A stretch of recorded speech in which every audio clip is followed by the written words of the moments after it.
Hola, buenas tardes, colegas. Soy Alicia Laura, soy la presidenta del Departamento Científico del Colegio de Cirujanos Dentistas y junto con el capítulo de especialistas del servicio público hemos invitado a la expositora, la doctora Francisca Verdugo, para poder justamente darnos la charla de hoy.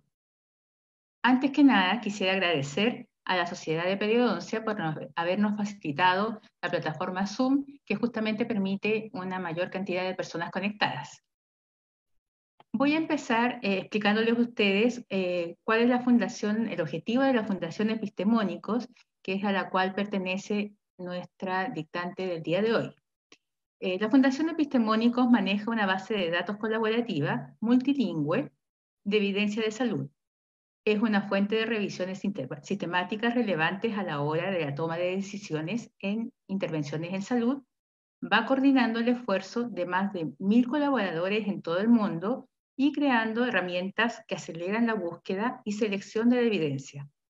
Hoy está con nosotros la doctora Francisca Verdugo, quien es cirujano dentista egresada de la Universidad del Desarrollo, magíster en investigación clínica aplicada en ciencias de la salud de la Universidad Autónoma de Barcelona, actualmente metodóloga del Centro de Evidencia UC y de la Fundación Epistemónicos, docente del diplomado en decisiones clínicas odontológicas basadas en la evidencia y medicina basada en la evidencia de la Pontificia Universidad Católica de Chile.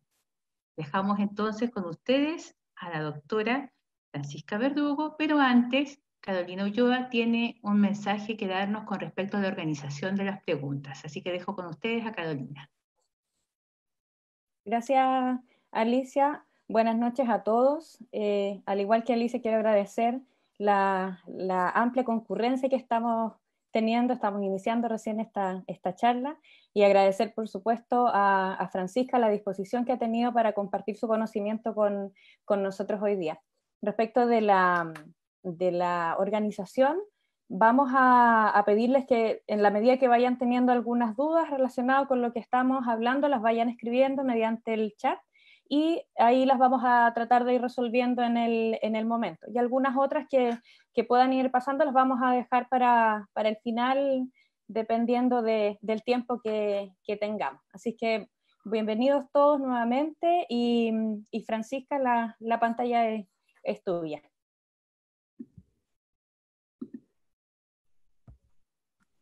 Buenísimo. ¿Me ven? ¿Me escuchan? Se ve todo bien y se escucha Sí. bien.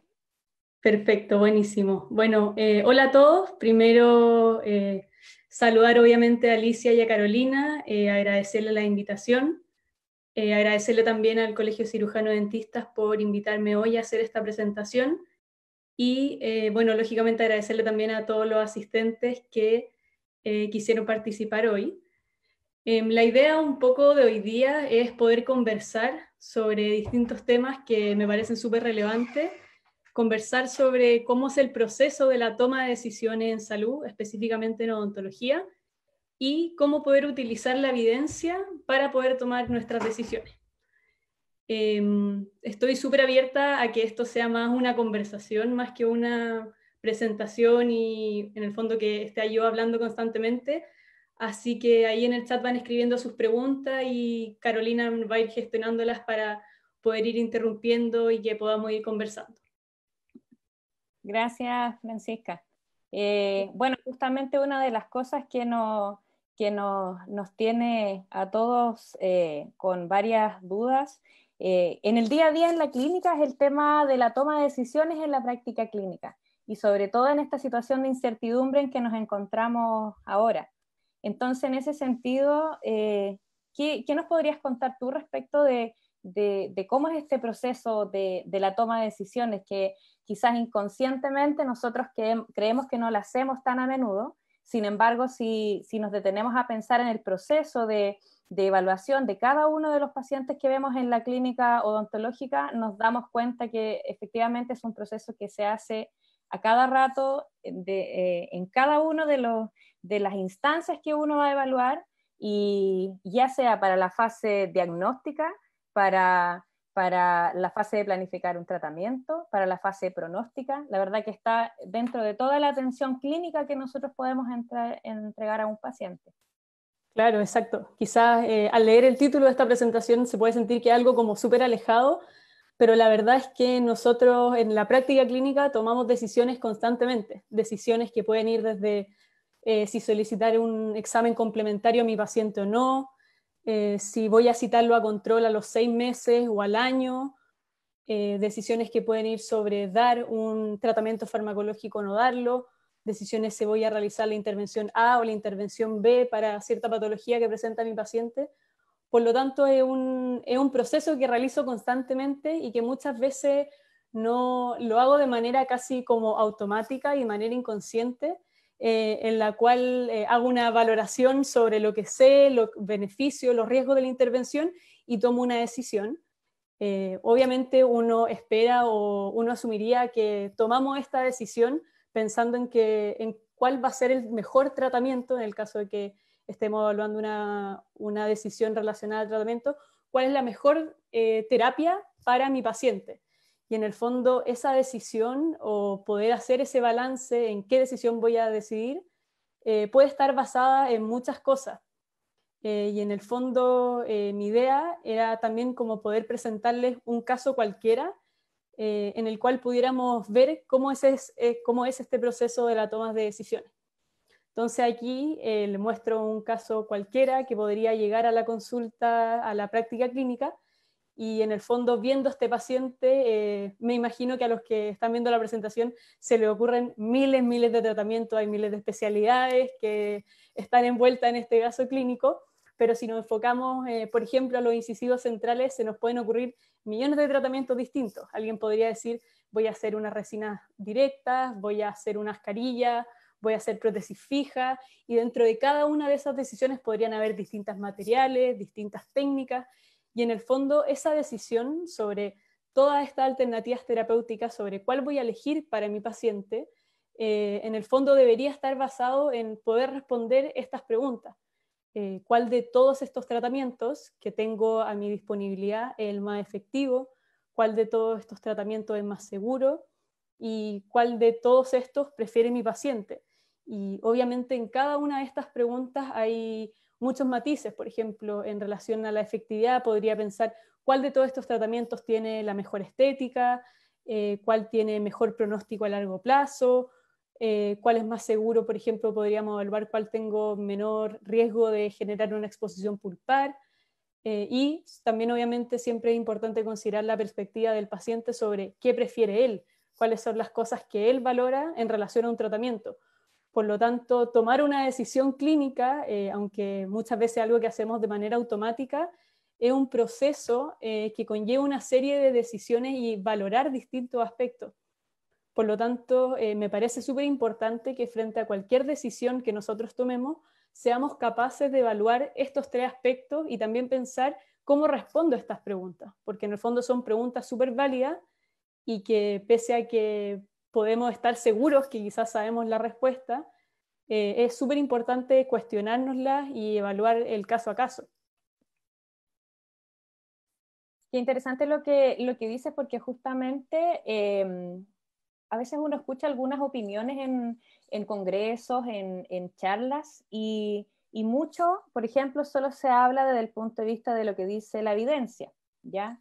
Y de lo que dice el clínico. Entonces, qué importante es la última pregunta también que tú dejas planteada ahí, la que nos indica, según lo que tú cuentas, que efectivamente la valoración de la preferencia de los pacientes es algo que entra en juego en esto y que es igual de importante que los otros parámetros o que los otros aspectos que quizás nosotros podemos pensar que son los más importantes.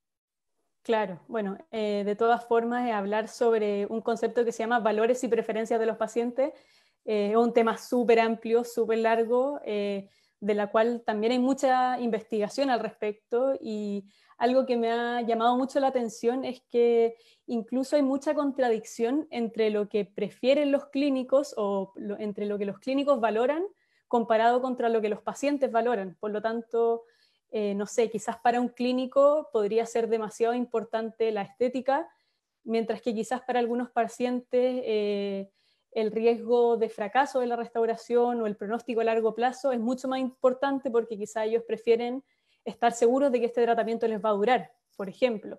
Por lo tanto, en cada decisión clínica creo que es súper importante tener esto en consideración, como también es muy importante responder a todas las preguntas que están aquí en la pantalla. Por lo tanto, en el fondo entendemos que tenemos que tomar decisiones, que para tomar decisiones tenemos que responder estas 3 preguntas. Y sobre todo relacionada a la primera y segunda, en relación cuál es el tratamiento más efectivo y cuál es el tratamiento más seguro, podemos utilizar distintas fuentes para poder responder estas preguntas. Y aquí es un poco la pregunta sobre en qué basamos nuestras decisiones clínicas. Aquí les presento una adaptación al contexto odontológico de un paper muy famoso que habla sobre 7 alternativas a la medicina basada en la evidencia, pero que obviamente aplican a la odontología. Esto quiere decir, si no utilizamos la odontología basada en la evidencia, o sea, no utilizamos la evidencia para basar nuestras decisiones, ¿en qué nos basamos? Y acá hay una serie de ejemplos que yo creo que quizás los que más vemos en odontología sería como la odontología basada en la eminencia, es decir, en este clínico experto top, que en el fondo todo lo que él dice y todo lo que él hace, nosotros lo adaptamos y en el fondo lo llevamos a nuestra práctica clínica, quizás muchas veces sin cuestionar cuáles son los estudios o qué es lo que se sabe realmente en relación a las decisiones que se toman.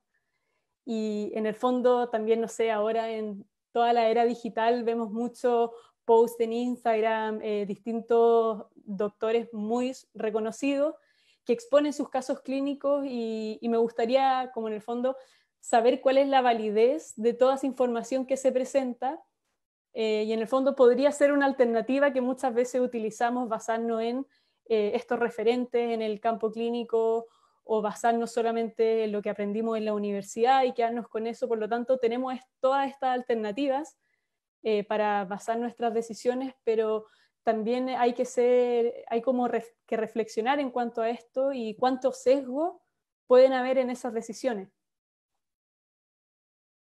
Exactamente, es súper importante eso que tú cuentas. Yo creo que todos hemos, en el proceso de estudiantes, en los diferentes niveles, ya sea pregrado, especialidades o grados académicos, nos hemos visto enfrentados a muchas de estas opciones de odontología o de toma de decisiones en salud basado en diferentes elementos.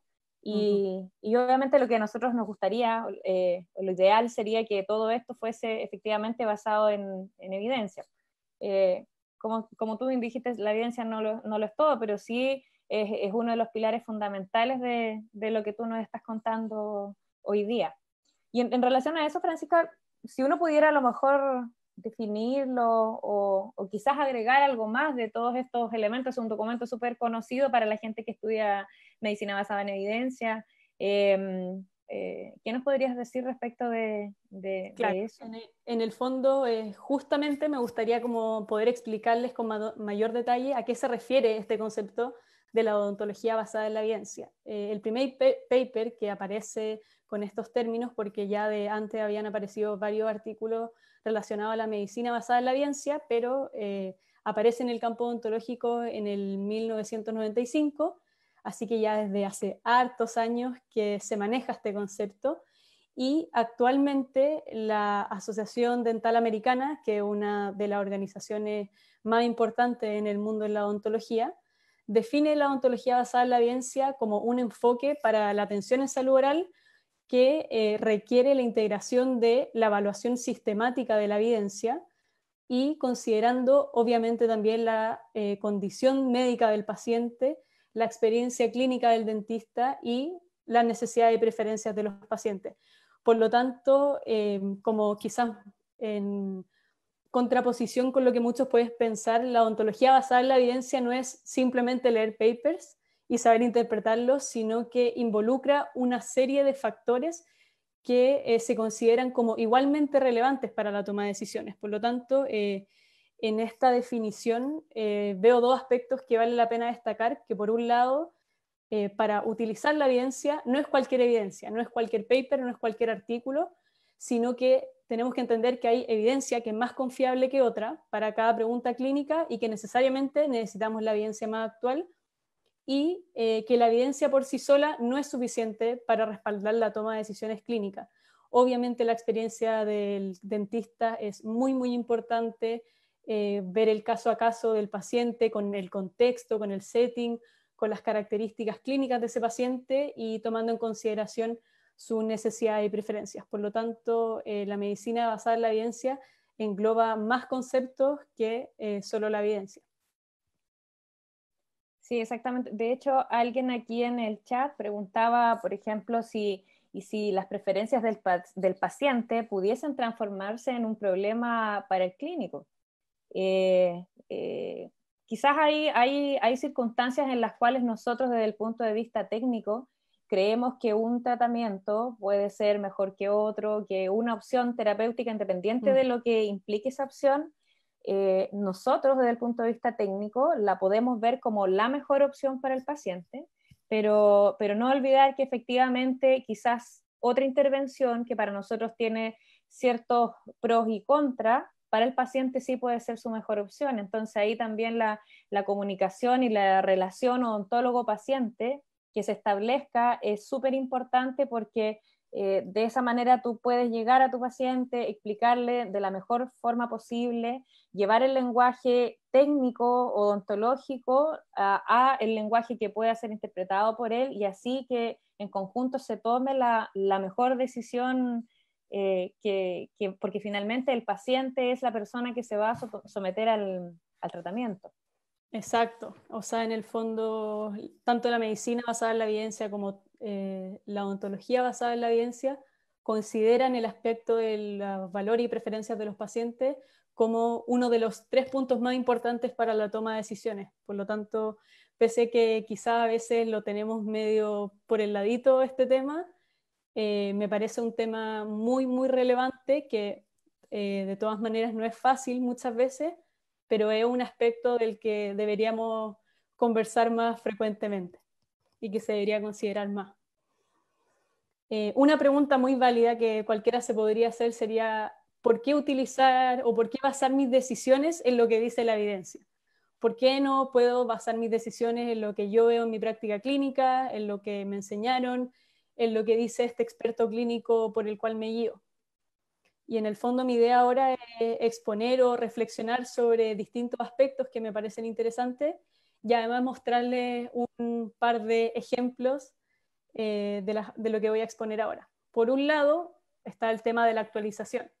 En odontología cada año salen nuevos materiales, nuevas técnicas, por lo tanto, si nos quedamos solamente con lo que sabemos o con lo que nos enseñaron, es súper fácil no estar tomando decisiones basadas en los mejores tratamientos, porque podría ser que cosas que yo no estoy acostumbrado a realizar sean efectivamente el mejor tratamiento para mi paciente, por lo que entendiendo que la odontología, como cualquier otra ciencia de la salud, es una ciencia que avanza, que sufre cambios, es súper importante mantenerse actualizado, por lo tanto, una de las maneras de mantenernos actualizados es evaluar la evidencia de manera constante.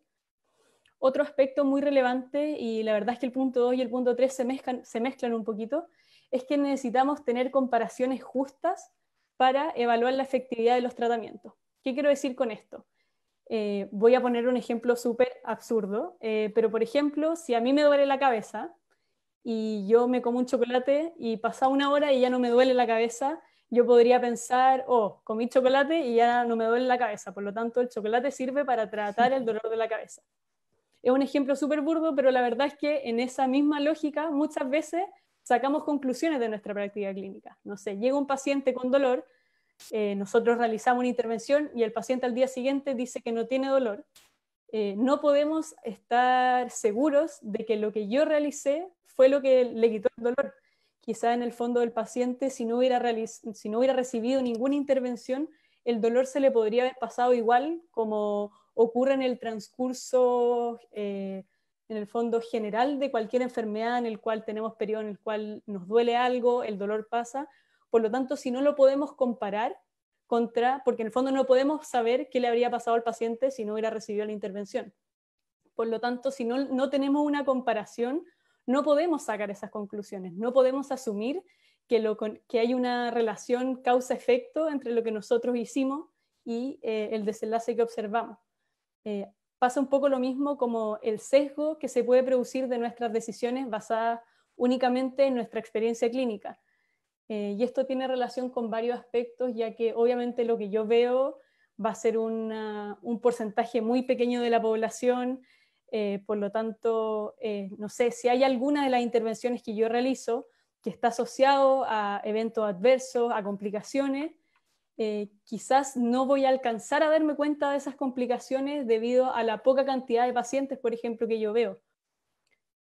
Lo mismo, en el fondo, si llega un paciente con algún dolor agudo, con algún trastorno temporomandibular, con dolor muscular, quizás yo podría el paciente llega a mi consulta, no sé, le hago un masaje y al día siguiente el paciente dice que no está con dolor.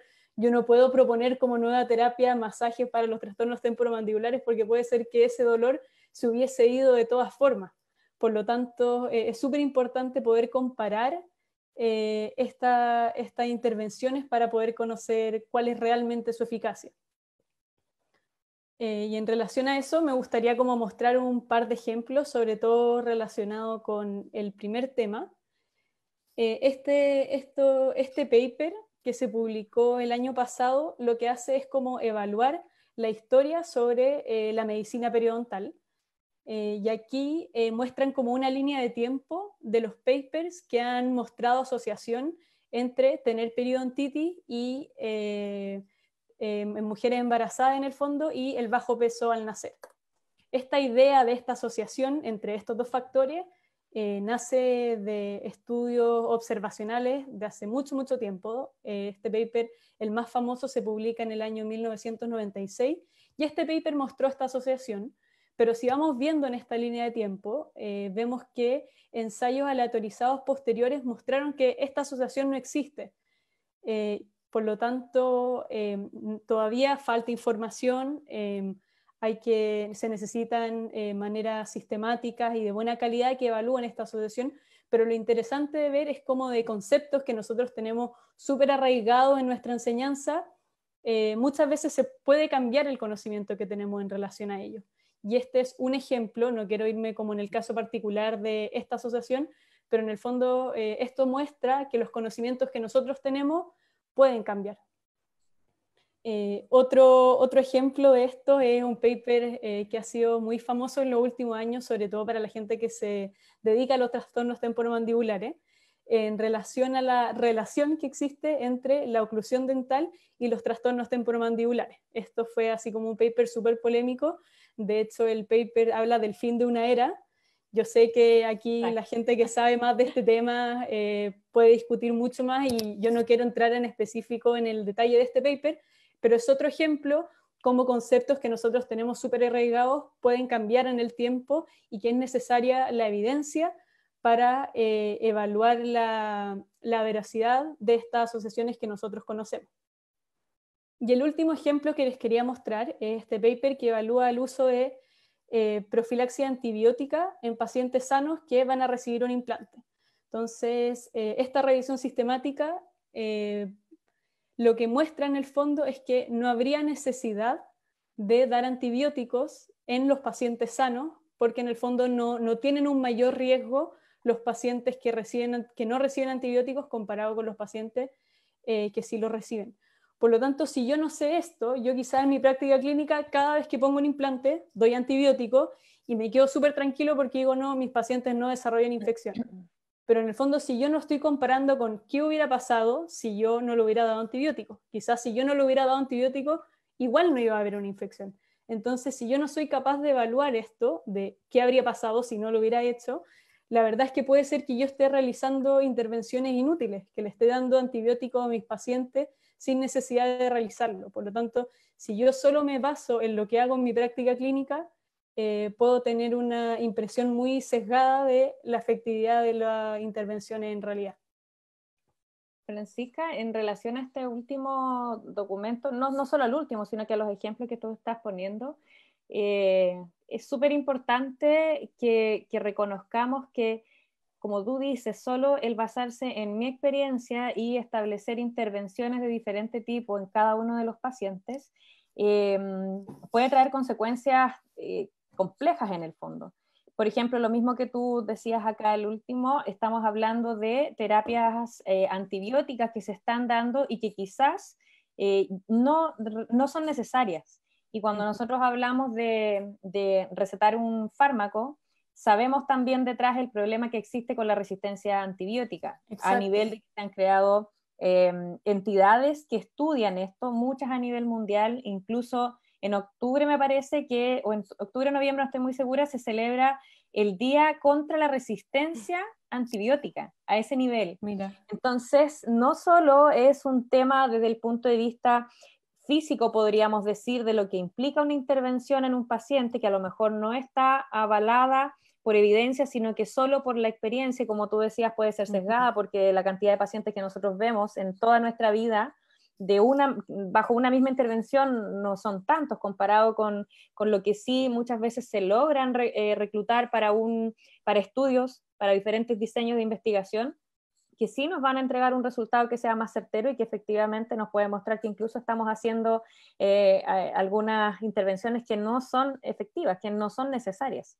Ahí puede haber un impacto económico también detrás de las intervenciones Exacto. que nosotros estamos estableciendo. Entonces, hay varios ítems que hay que evaluar justamente para que tú decidas como clínico cuál es la intervención que favorece mejor a tu paciente y cuál es la mejor para su caso en particular, porque en el fondo todos los pacientes son diferentes. Exacto. En el fondo también tener en consideración que ninguna intervención es inocua, o sea, cualquier intervención que nosotros realicemos va a generar un efecto en la persona que la recibe, por lo tanto, en ese mismo sentido se hace súper importante y toda la razón es lo que dice en relación a la resistencia microbiana, que es un aspecto súper relevante a considerar en este caso, pero en el fondo en cualquier intervención siempre puede estar asociado a riesgos, por lo tanto, si nosotros decidimos realizarla, tenemos que estar seguros de que en el fondo el beneficio va por sobre el riesgo que genera. Y la verdad es que en este caso, de acuerdo a lo que dice la evidencia, no existiría un beneficio, sin embargo, sabemos que sí existen eventos adversos asociados al uso de antibióticos.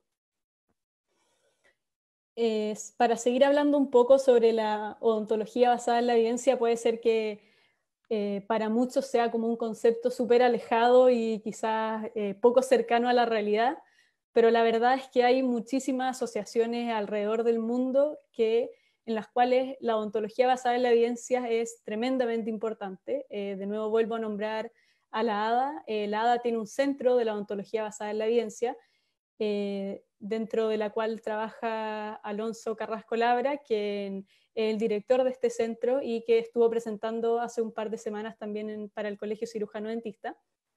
Pero sin embargo existen, como esta, muchas otras asociaciones que lo que hacen en el fondo es evaluar la evidencia que existe en relación a distintos temas, generar guías de práctica clínica, como bien dice su nombre, para guiar la práctica y lo que hacen los dentistas en cada uno de estos países. En el caso nuestro, en el caso de Chile, el Ministerio de Salud ya hace varios años realiza guías de práctica clínica basada en evidencia utilizando el método GRADE, y dentro de estas guías incluyen también guías de práctica clínica odontológicas. Aquí hay un ejemplo de una de las guías de práctica clínica que se publicó hace, si no me equivoco, 2 años sobre dentulismo, en la cual tuve la suerte de participar. Por lo tanto, la odontología basada en la evidencia es algo que de verdad lo utilizan distintas asociaciones y que cada vez más va a estar más cerca de nosotros. En este caso, en Chile ya tenemos guías de práctica clínica que se basan en la evidencia para realizar directrices para la práctica clínica de los odontólogos en Chile. Otra pregunta que me parece súper interesante contestar es en relación a cuándo es útil utilizar la evidencia. Para cualquier pregunta tengo que buscar evidencia, o para cualquier pregunta necesito la evidencia para sustentar mi decisión. Esta frase me gusta porque creo que sintetiza de manera muy simple el hecho de que es útil utilizar la evidencia siempre y cuando haya más de una alternativa disponible, que es lógico. Si yo tengo solo una alternativa disponible para un tratamiento, o es lo aceptado, en el fondo no necesito buscar evidencia para responder esta pregunta, y siempre y cuando no haya duda sobre cuál de las distintas alternativas es superior.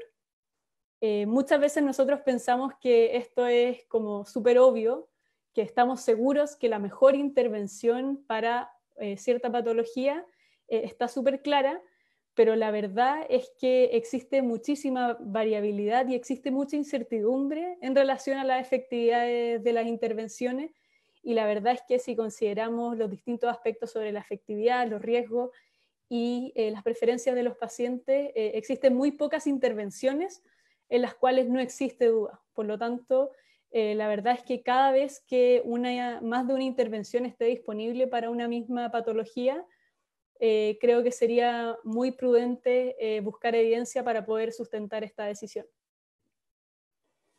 Estos son los clásicos pasos de la odontología basada en la evidencia para poder llevar a la práctica clínica.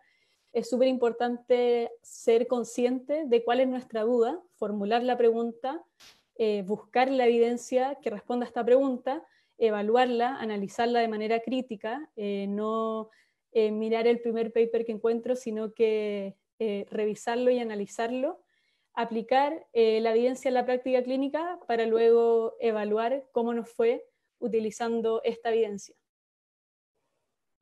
Hemos hablado sobre odontología basada en la evidencia. Espero haberlos convencido un poquito sobre la importancia de utilizar la evidencia para tomar decisiones. Y acá nos enfrentamos a un par de preguntas. Sabemos que tenemos que usar la evidencia, pero ¿cuál es la mejor evidencia? Yo me imagino, y la verdad es que espero que todos conozcan esta famosa pirámide.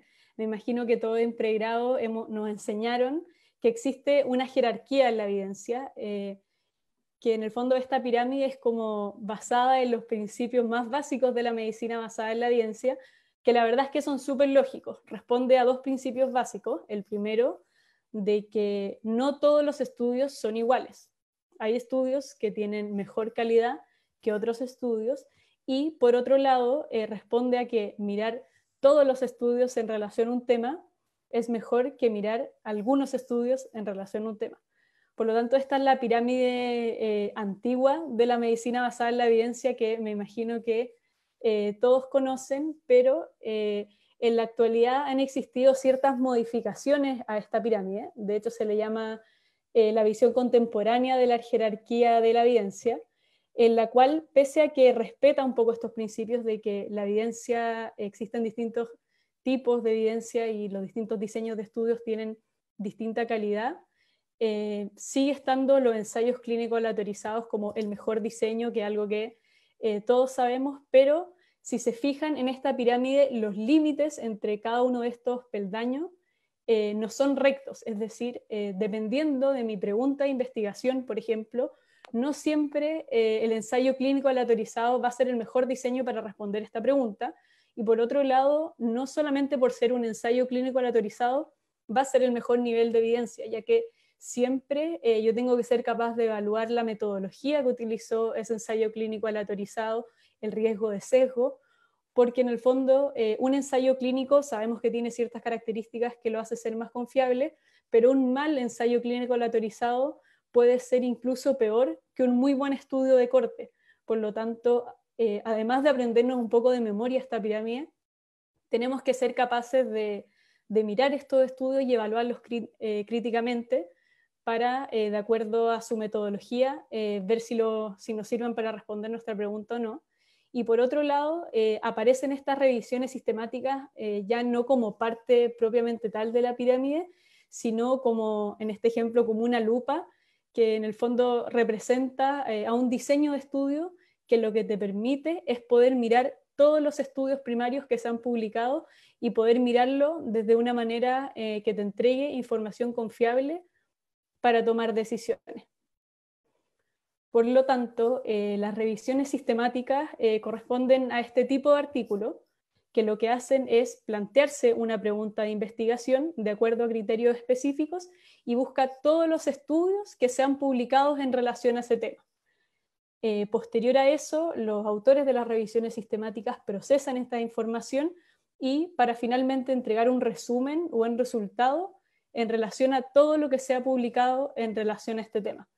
Por lo tanto, de acuerdo a las características que tienen las revisiones sistemáticas, es que lógicamente lo hacen el diseño de investigación más confiable porque te permite ver un panorama general de todo lo que se ha publicado en relación a una pregunta de investigación. Aquí un poco un cuadro resumen de los que les comentaba anteriormente, de un poco borrarse esto que nos enseñaron de la clásica pirámide de el mejor diseño de estudio son los ensayos clínicos aleatorizados, ya que siempre depende de qué tipo de pregunta es la que yo tengo. Si es una pregunta de diagnóstico, por ejemplo, si yo quisiera ver cuál es la exactitud diagnóstica de un test, una revisión sistemática de estudios observacionales me va a entregar esa información. En el caso de que mi pregunta sea de prevención o de tratamiento, sí correspondería entonces una revisión sistemática de ensayos clínicos aleatorizados, pero en el fondo es súper importante identificar cuál es mi pregunta para así saber qué tipo de evidencia tengo que buscar. Este concepto del cherry picking me gusta utilizarlo para poder explicar por qué es tan importante utilizar las revisiones sistemáticas. Imaginemos que tenemos un canasto lleno de cereza. En este canasto vamos a tener cerezas muy brillantes, que se ven muy ricas, vamos a tener cerezas que están muy maduras, cerezas que están medias podridas, cerezas que están medias pasadas, de todo tipo de cerezas. Y imaginemos que todas estas cerezas corresponden en realidad a todos los estudios primarios que se han publicado en relación a un tema. Si yo tengo este canasto y agarro una cereza, probablemente voy a elegir la cereza que se vea más brillante, más reluciente para comérmela. Y si alguien me pregunta después cómo eran las cerezas del canasto, yo les voy a decir que estaban súper ricas porque yo elegí la que estaba más rica. Y en el fondo pasa un poco similar si es que yo elijo los estudios primarios para tomar mi decisión. Entonces, si yo tengo una duda clínica y ingreso a PubMed y busco, por ejemplo, mi duda clínica es sobre si dar antibióticos en mis pacientes que tienen periodontitis y agregar el fondo antibiótico a la terapia convencional. Si yo busco artículos en PubMed y elijo un ensayo clínico, ¿en qué voy a basar esa decisión de los millones de artículos que me van a aparecer? Voy a elegir el último estudio que se publicó, voy a elegir quizás el estudio que se publicó en la revista más prestigiosa, voy a elegir el estudio que tiene mayor número de pacientes. En el fondo, si yo elijo, tal como elijo las cerezas más brillantes, si yo elijo los estudios clínicos, me voy a quedar con el resultado que tuvo ese estudio. Pero quizás si yo miro más estudios, los resultados podrían ser discordantes con el estudio que yo elegí. Por lo tanto, si yo elijo los estudios primarios para tomar decisiones, caigo en un problema, ya que existe una gran posibilidad de que la impresión que yo me lleve sobre la efectividad de la intervención pueda estar sesgada. Aquí un poco para redondear esta idea, les voy a mostrar un ejemplo que me imagino que todos vieron sobre qué pasa si hacemos esto del cherry picking. ¿Qué pasa si elegimos un estudio para tomar decisiones en salud? No sé si vieron hace, creo que ya un par de meses, aquí con la cuarentena, ya no sé si son semanas o meses, pero hace un tiempo el presidente de Estados Unidos anunció que iban a acelerar el proceso en la FDA para aprobar la hidroxicloroquina como tratamiento del coronavirus. Salió en Twitter, en la televisión, en todas partes, y el presidente Trump se anunció muy seguro de que casi que Estados Unidos había encontrado la cura para el coronavirus, y este anuncio de Donald Trump está basado en el estudio que ven en su pantalla. Por lo tanto, se publica este estudio, la gente, me imagino, los asesores de Donald Trump encuentran este estudio y Donald Trump anuncia que en base a los resultados de este estudio se va a autorizar la hidroxicloroquina para tratar a los pacientes con coronavirus en Estados Unidos. Y a las pocas semanas comenzaron a aparecer noticias como las que ven en esta pantalla, mucha gente con sobredosis por consumo de hidroxicloroquina, personas muertas por consumo de hidroxicloroquina,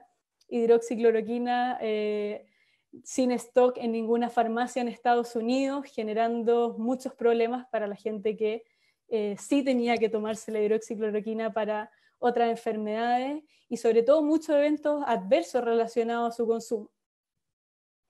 Pasaron un par de semanas y el estudio fue retirado de las revistas debido a sus problemas metodológicos. Incluso los autores dicen que retiraron el estudio y que este estudio no debería ser citado ni usarse para tomar decisiones. Entonces aquí vemos un claro ejemplo súper drástico de qué pasa si nosotros tomamos un estudio y en base a eso tomamos decisiones. Por lo tanto, es súper importante que cualquier decisión que tomemos sea basada en revisiones sistemáticas. Si Donald Trump hubiese mirado cualquiera de las 20 y tantas, yo creo, revisiones sistemáticas que hay sobre la hidroxicloroquina en coronavirus, habría visto que la verdad es que este fármaco no ha demostrado que produzca un beneficio muy grande y que sí produce muchos eventos adversos. Por lo tanto, este es un ejemplo como súper claro, gráfico y exagerado de las consecuencias que puede tener hacer esto, que nosotros estamos súper acostumbrados muchas veces quizás de buscar en PubMed un estudio para tomar decisiones. No sé, Carolina, si quieres comentar algo de esto.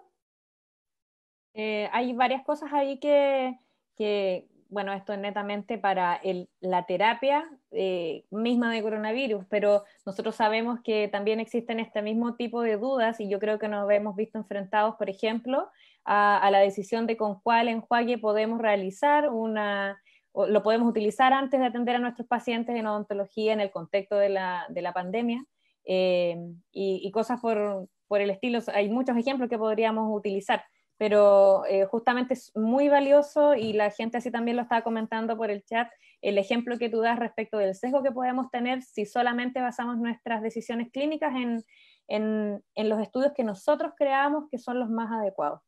Así que solo comentar eso porque es muy atingente y muy claro, creo, de la forma que tú lo graficaste. Buenísimo. Entonces, necesitamos la odontología basada en la evidencia, necesitamos la evidencia de mejor calidad, o sea, no cualquier estudio, sino que revisiones sistemáticas. ¿Dónde encuentro estas revisiones sistemáticas? Cualquier persona que se haya enfrentado al desafío de buscar papers sabe que hay millones de bases de datos.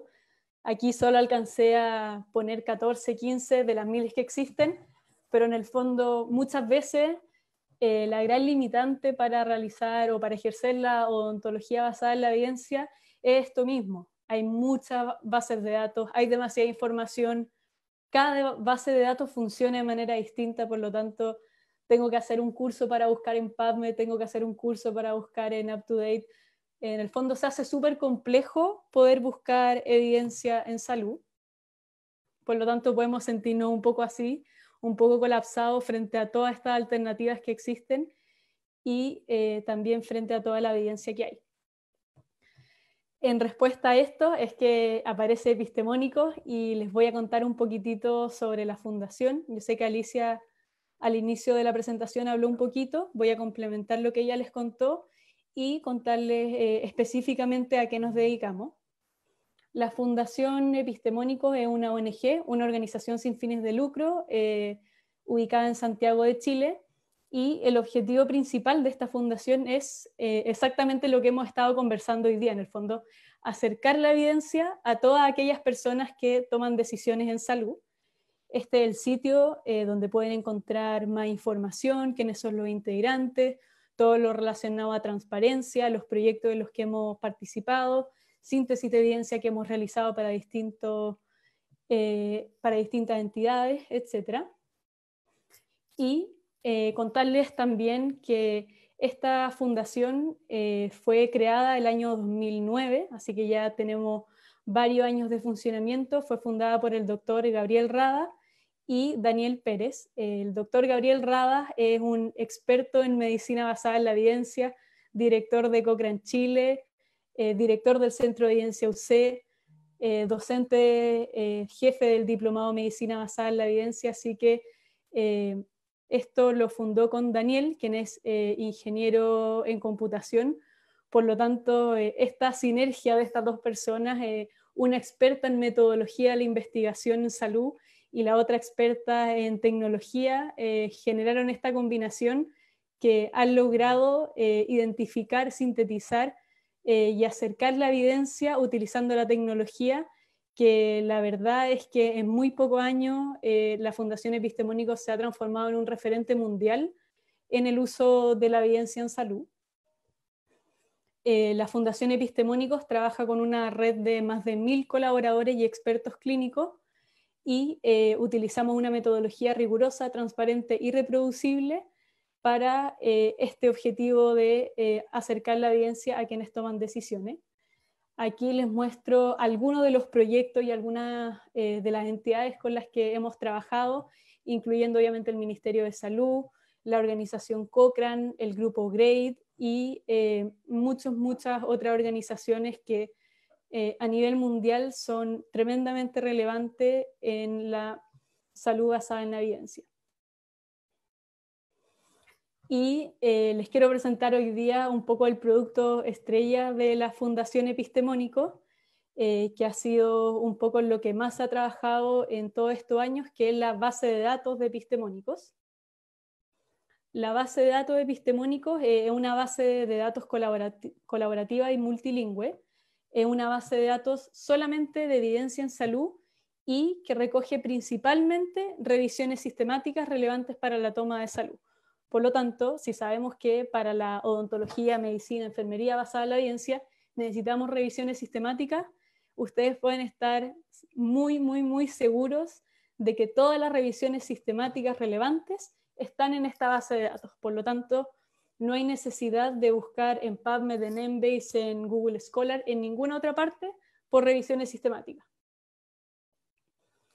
Esto es un pequeño dibujo que lo que pretende mostrar es que de toda la evidencia que existe en el mundo, de todos los artículos, de todos los papers, que créanme que cada año hay más y más y más, la verdad es que solo vale conocer menos del 1% de toda esta información. Y esta información, que es la más relevante, de acuerdo a esta jerarquía de la evidencia que hablamos, son la que proviene de las revisiones sistemáticas y es la que justamente colecciona Epistemónicos. Esta es la página de la base de datos de Epistemónicos, que es www.epistemónicos.org. Funciona en inglés, en español y en múltiples idiomas. El acceso es gratuito y siempre será gratuito. Ahora voy a ingresar a la página para mostrarles cómo funciona, pero antes quisiera explicarles muy brevemente sobre los métodos de Epistemónicos.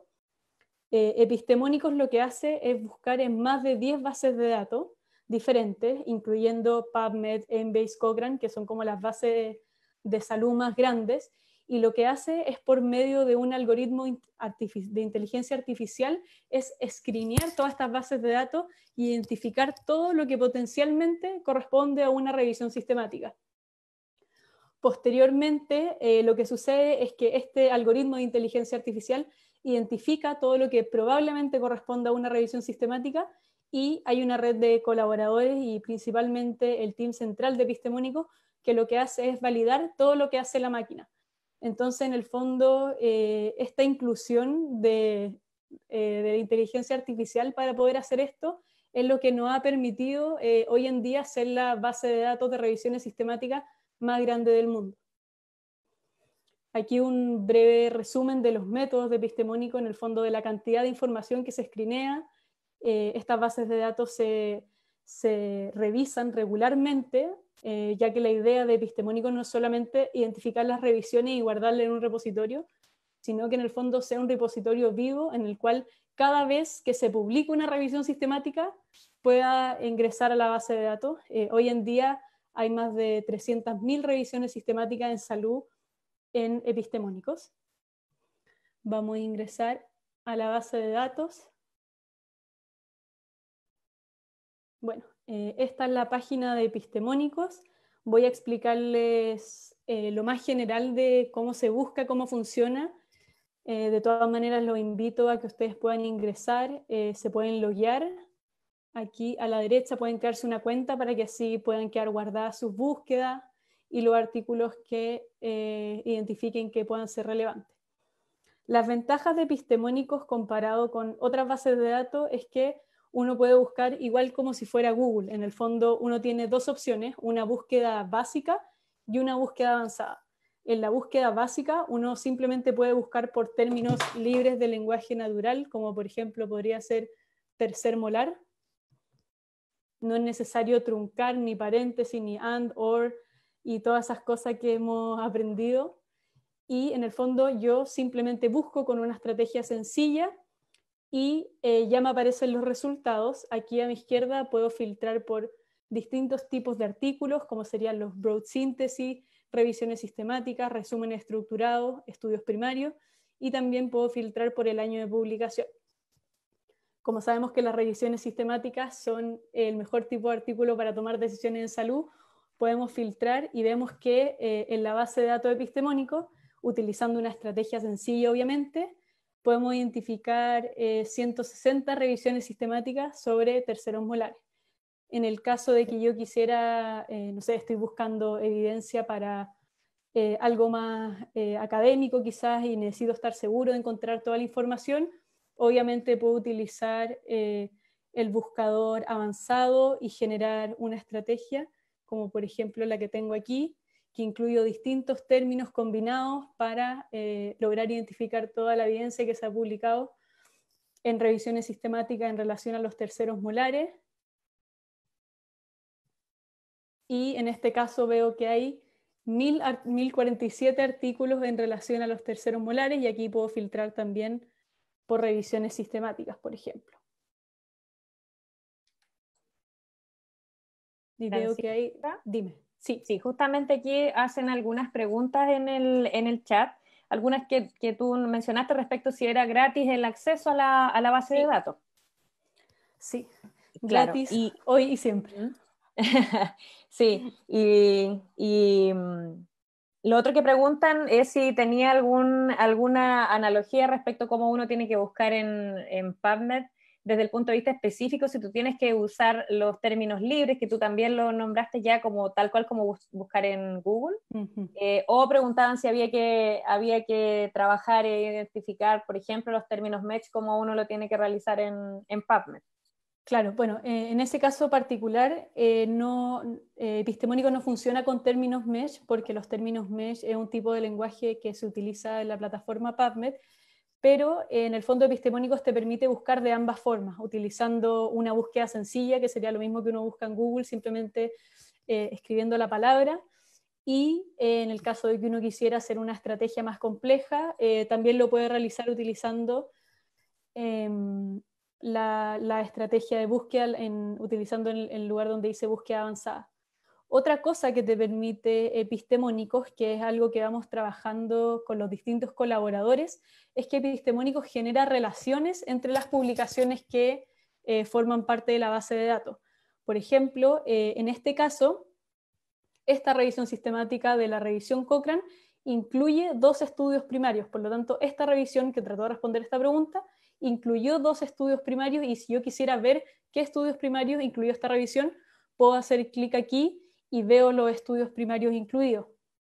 Por ejemplo, también te genera relaciones en otros documentos, como por ejemplo Broad Synthesis, que hace referencia a guías de práctica clínica u otros tipos de síntesis de evidencia que han incluido esta revisión sistemática, y además te genera relaciones con otros artículos, como en el fondo otra revisión sistemática que haya incluido los mismos estudios primarios y otros estudios primarios que hayan sido incluidos por revisiones sistemáticas similares. Por lo tanto, epistemónico en el fondo te ayuda a identificar distintas revisiones sistemáticas, pero además te permite en el fondo valorar cuál es el cuerpo de la evidencia en relación a una misma pregunta de investigación.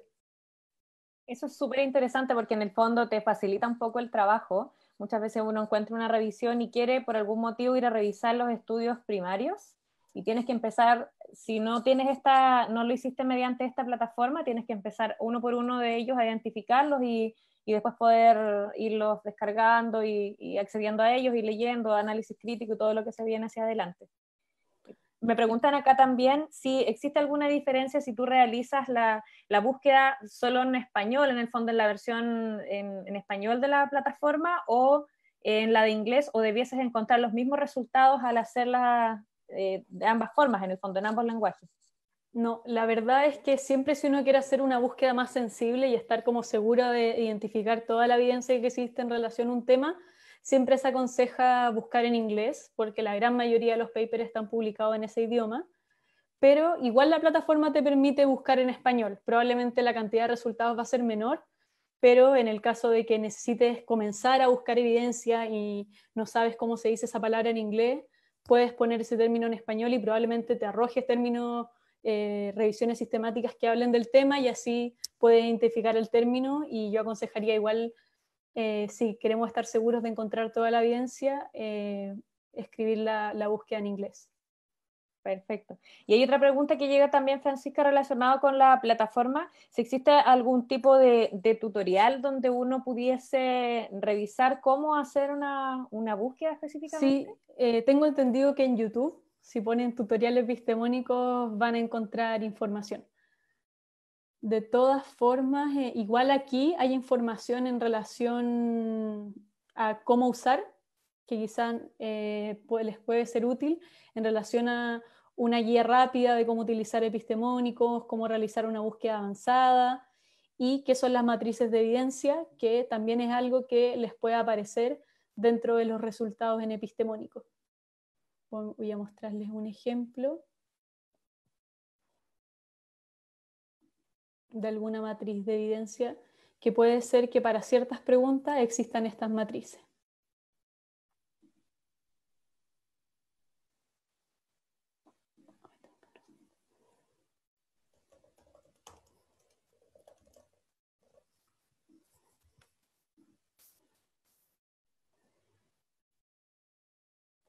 Exacto. Entonces, por ejemplo, si yo tengo la duda sobre si la remoción selectiva de caries es efectiva comparado contra la remoción total de caries, por ejemplo, para esta pregunta específica, hay una matriz de evidencia hecha.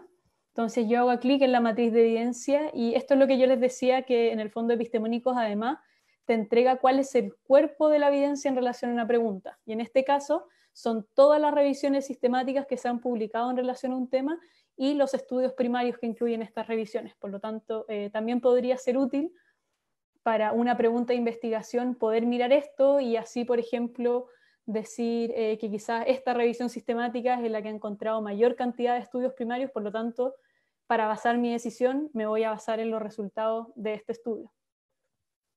Eso que tú muestras ahí respecto a la matriz de evidencia es súper interesante y tiene relación con una pregunta que hicieron un poco al inicio de cómo finalmente la vía que yo determino para realizar un estudio es la que me va a generar ciertos resultados.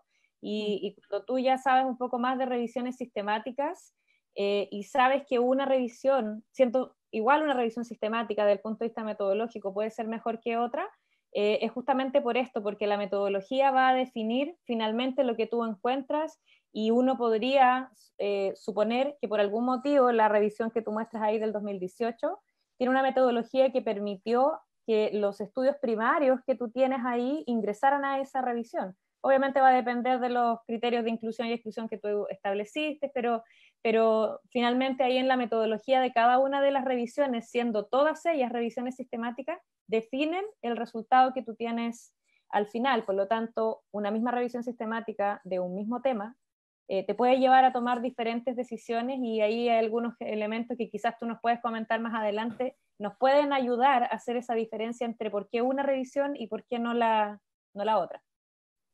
Claro, no sé si hay otra duda en relación a, como a la base de datos misma de epistemónicos antes de seguir avanzando. Sí, preguntan acá también respecto de si hay evidencia de todos los tipos, en el fondo de todas las áreas de salud. Sí, cualquier revisión sistemática del área de la salud, sea enfermería, medicina, terapia ocupacional, incluso psicología, cualquier revisión sistemática en salud publicada en cualquier base de datos va a estar en epistemónico.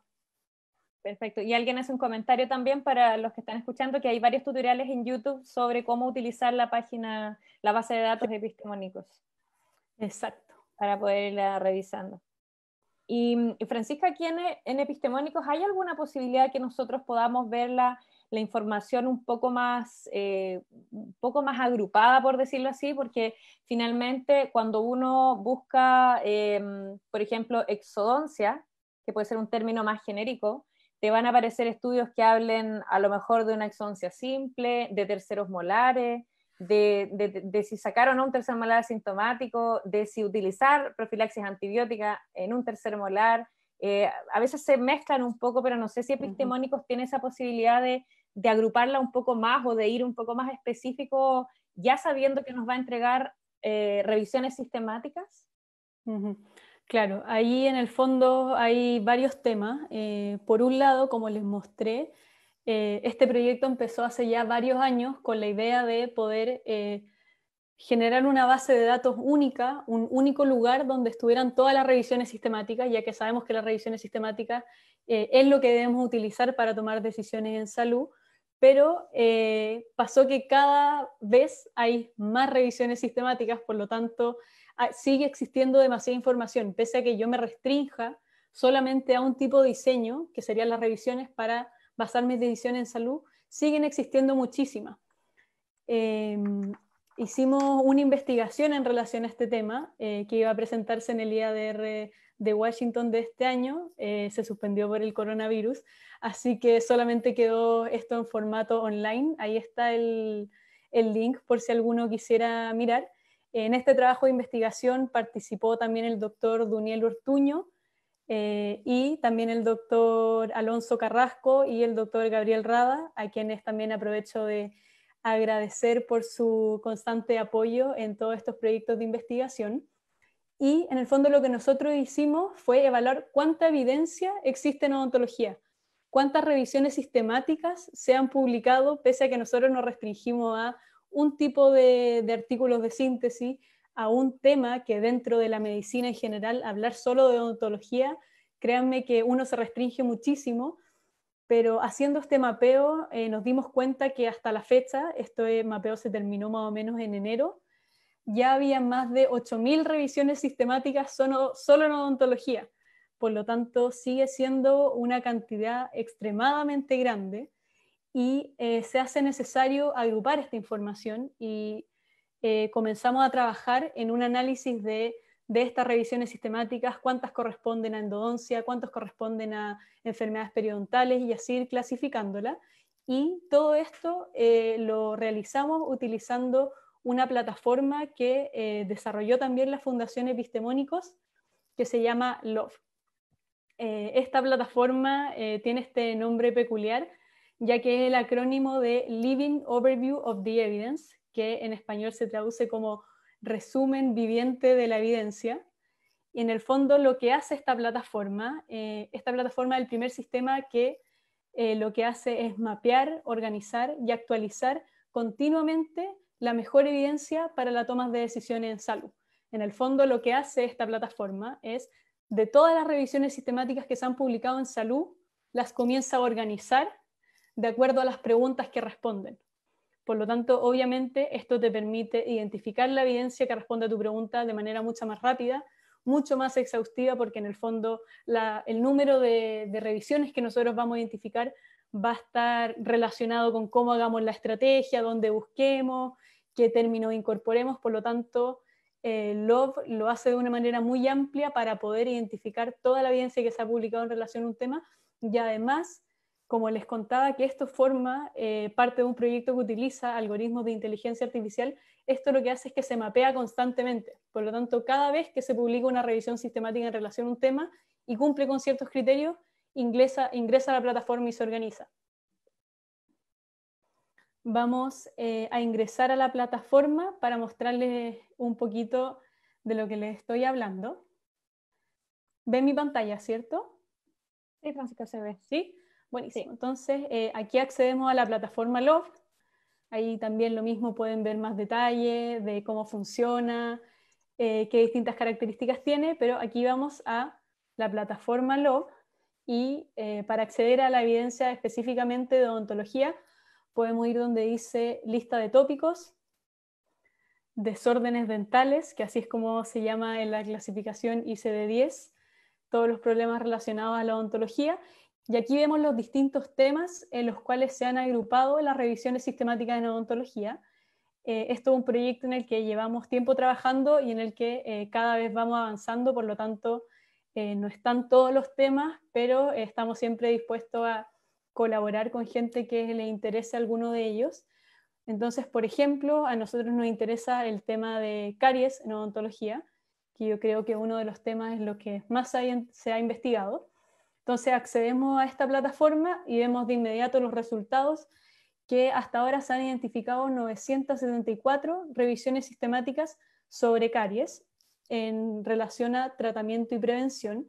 Y aquí en la parte izquierda de la pantalla vemos las distintas intervenciones para caries. Generalmente todos los LOB se organizan en estas 10 distintas intervenciones. Obviamente no todas aplican para todas las patologías, pero por ejemplo, si quisiéramos ver, podríamos ver, por ejemplo, procedimientos, que aquí está más avanzado. Vemos, por ejemplo, las distintas técnicas que existen para la remoción de caries. Hay 66 revisiones que han hablado sobre las distintas técnicas para remover las caries. Podemos ver, por ejemplo, la remoción químico-mecánica. Hay 7 revisiones sistemáticas, entonces en el fondo esto ya está organizado y ya está escrineado para que el usuario que le interese saber sobre un tema pueda acceder de manera rápida a la mejor evidencia que existe en relación a este tema. En el fondo, si yo estoy interesada sobre la remoción químico-mecánica en caries e intento buscar en PubMed, en Embase, en Google Scholar, me demoraría mucho en lograr identificar los términos, armar la estrategia, correr la búsqueda, hacer los filtros, ir mirando cuál de los artículos corresponde a una revisión sistemática, y en esta plataforma la identifico solamente utilizando un par de clics, y además me aseguro en el fondo de que cada vez que se publica una revisión nueva en relación a este tema, en el fondo van a aparecer en la plataforma. Y otra cosa que me gustaría contarles es que ustedes pueden loguearse en la plataforma de epistemónicos, que me voy a ingresar con la cuenta de Episte. Ustedes, si se hacen cuenta en la página de la base de datos epistemónicos, automáticamente van a tener una cuenta en la plataforma Log, y les va a mostrar más cosas. Les va a mostrar que ustedes pueden filtrar por el número de revisiones sistemáticas, por el número de broad síntesis, por el número de ensayo de estudios primarios que se han publicado, y además pueden suscribirse a una pregunta haciendo clic en este corazón. Entonces, si yo quiero saber cada vez que se publique una revisión sistemática en relación a una población específica, puedo anotar, por ejemplo, para los más obsesivos, quiero que me llegue un reporte diario cada vez que se publique un artículo, o puede ser al cada mes, como ustedes quieran, y en el fondo así ustedes se mantienen súper actualizado de la evidencia que se publica en relación a un tema específico de su interés. Por lo tanto, es una herramienta súper útil que nos permite en el fondo acotar, porque por último quizás hay una revisión, hay un tema que me interesa en relación a caries que podría quizás no estar aquí en estas intervenciones, pero sin embargo ya mirar en un pool de revisiones sistemáticas que sabemos que corresponden a un tema y que sabemos que son revisiones sistemáticas, te acota mucho el tiempo de búsqueda que podría tardarse en buscar evidencia. Súper, súper interesante, porque finalmente eso es un poco lo que buscamos, tratar de acelerar el proceso y mirar todo el árbol de evidencia que hay detrás de uno de estos elementos. Y si acá está además agrupado, sabemos que está, como tú lo indicas, que está en desarrollo, pero si ya estás agrupado, es tiempo que tú estás ahorrando, que en el fondo los desarrolladores de epistemónicos y de Log están invirtiendo en el fondo para que nosotros podamos acceder más fácil a esa evidencia.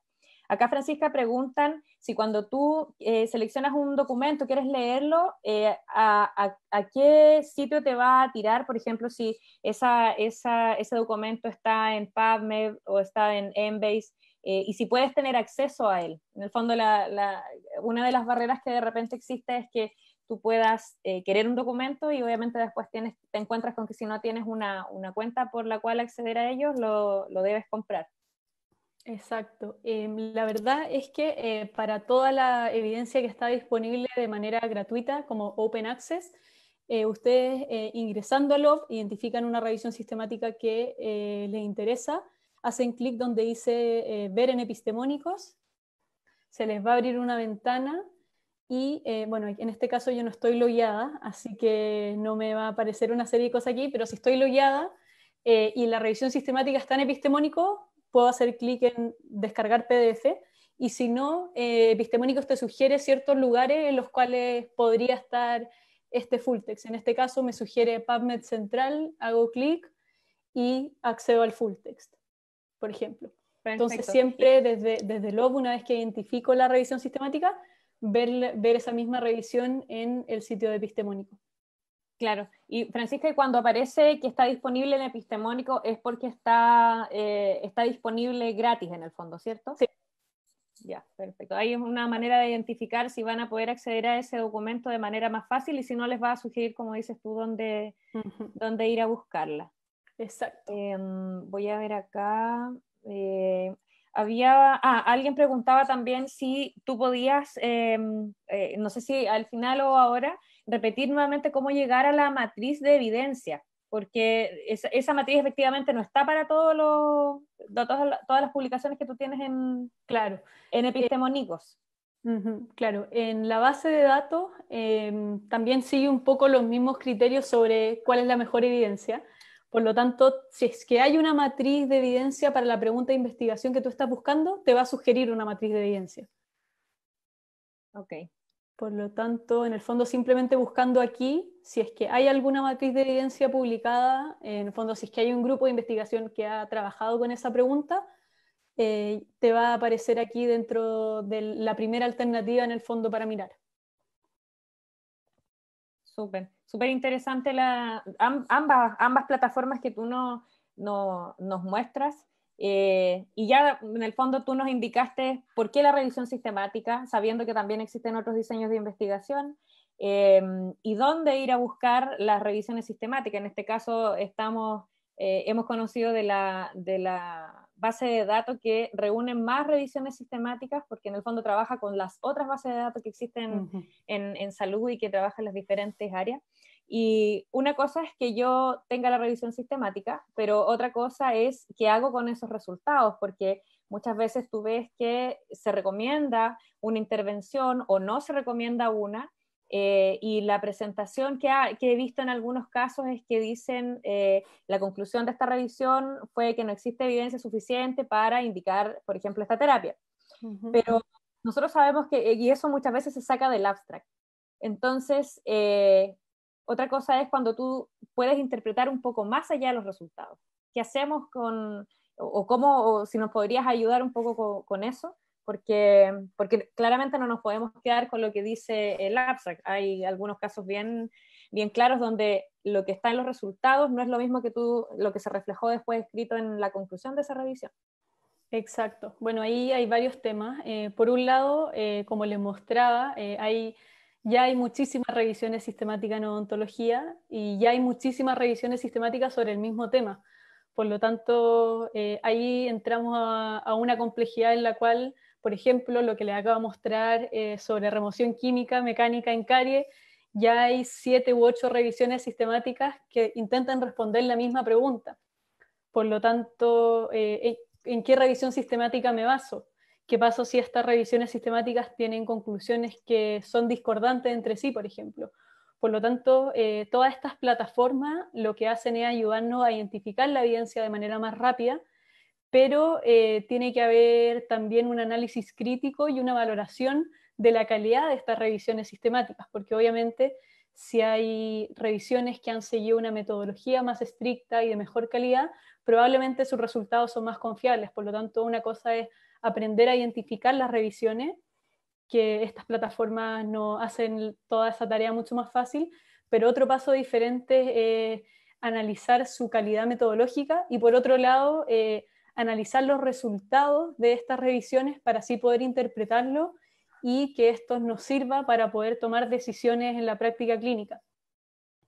Acá tengo un ejemplo cortito de una revisión sistemática Cochrane que lo que hace es evaluar el uso de sellantes para prevenir caries en dientes permanentes. Una intervención súper común, mega conocida, y que existe esta revisión Cochrane. Las revisiones Cochrane son hechas por este grupo y son conocidas por su alta calidad metodológica, por lo tanto podría quizás elegirla. En el caso, creo que hay como 40 revisiones sobre sellantes respondiendo a esta pregunta, por lo tanto de toda la evidencia que existe quizás podría alguien elegir esta revisión para tomarse decisión. El problema con las revisiones Cochrane es que son documentos como de 50 páginas, por lo tanto no culpo a nadie si es que no se lee la revisión completa para decidir si poner sellante o no en su paciente. Pero en el fondo lo que generalmente todos hacemos, leemos el abstract, nos vamos a la parte donde dice resultado, buscamos ahí la vieja confiable del P menor a 0,05 para ver si hay diferencia y en base a eso decimos, entonces hay que dar sellante a los pacientes. Y en el fondo, si miro los resultados, aquí vemos que hay un odds ratio que está cercano al 0,20 con un intervalo de confianza, entonces decimos ya, yo sé que tengo que mirar los resultados, no solo el abstract, así que me voy a los resultados. No se ve muy nítido la imagen, pero lo que hace este metaanálisis es evaluar los distintos estudios que han comparado el uso de sellantes versus no dar sellantes, y lo que miden es cuántos de estos pacientes finalmente desarrollaron caries en un seguimiento de un año, y vemos que el odds ratio está en 0,17, y eso nos dice en el fondo que los pacientes que reciben sellantes tienen una disminución del riesgo de sufrir caries al año de un 80%. Entonces yo miro eso o pienso y digo, dale, parece que poner sellantes disminuye el riesgo de padecer caries en un 80%, démosle con los sellantes. Pero esa es la interpretación que yo podría hacer si es que soy una persona que mira la evidencia, pero en el fondo yo tengo que ser capaz de estos resultados, ser capaz de aplicarlos a la clínica. Y ahí un poco va la importancia sobre ser capaz de analizar los resultados de las revisiones sistemáticas y ser capaces de aplicarlos en el caso clínico de mi paciente. En el fondo, como les decía, este odds ratio o riesgo relativo de un 0,20 indica que hay una reducción del 80% de desarrollar caries a los 12 meses, pero tengo que entender que siempre va a depender del riesgo basal de mi paciente.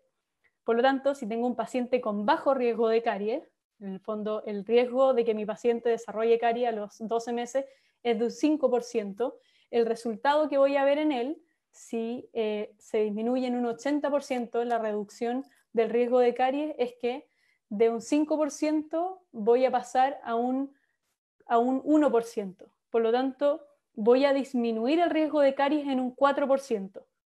Entonces, si pensamos que los sellantes muchas veces podría ser una intervención costosa, o en el fondo podría ser quizá en este sentido una intervención inútil en un paciente que tiene muy poco riesgo de caries y que lo estamos disminuyendo en un 4%.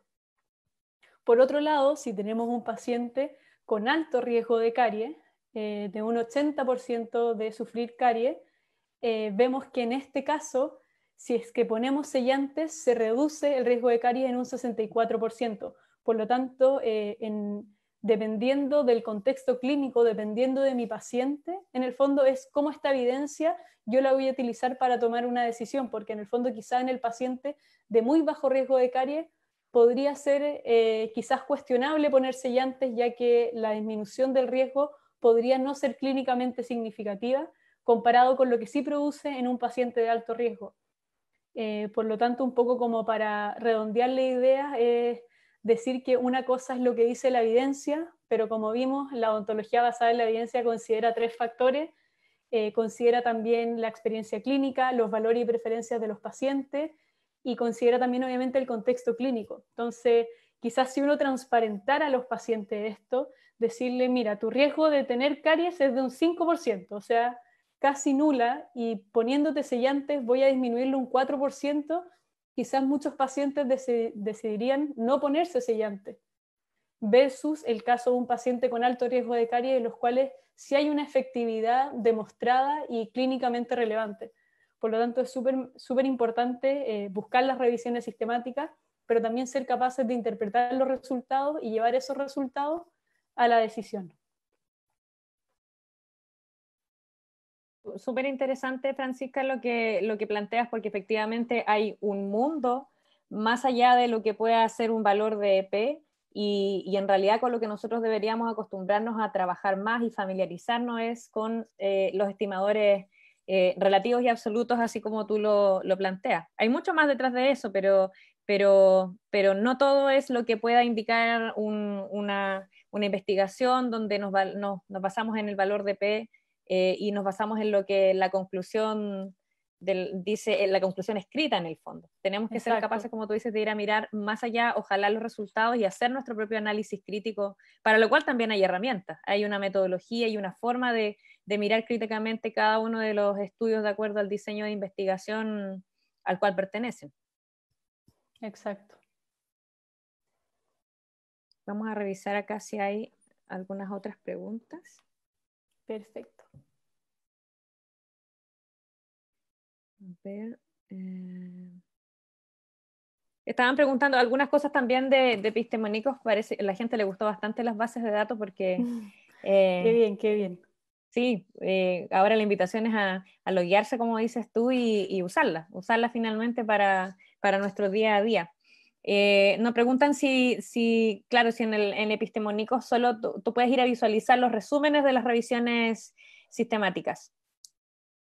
Exacto, en el fondo cuando tú accedes a la base de datos, lo que te entrega es en el fondo los resultados, ahí puedes hacer clic en cada una de estas revisiones y ahí en el fondo se ven el abstract de ese artículo en específico, y una vez que estés logueado va a poder ver si el texto completo está en epistemónicos, y si no, te va a sugerir los distintos lugares en el fondo o sitios donde se puede acceder al texto completo.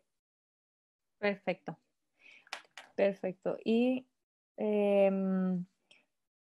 Francisca, ¿y alguna recomendación que tú nos pudieses dar para la gente que está más, quiere ir más allá y aprender un poco más de todo el tema de toma de decisiones en salud, de análisis crítico de evidencia, de la interpretación de resultados? Y yo creo que hay muchos que van a caer en ese ámbito después de esta charla, porque claramente son herramientas que debemos manejar y que finalmente en el día a día nos sirven.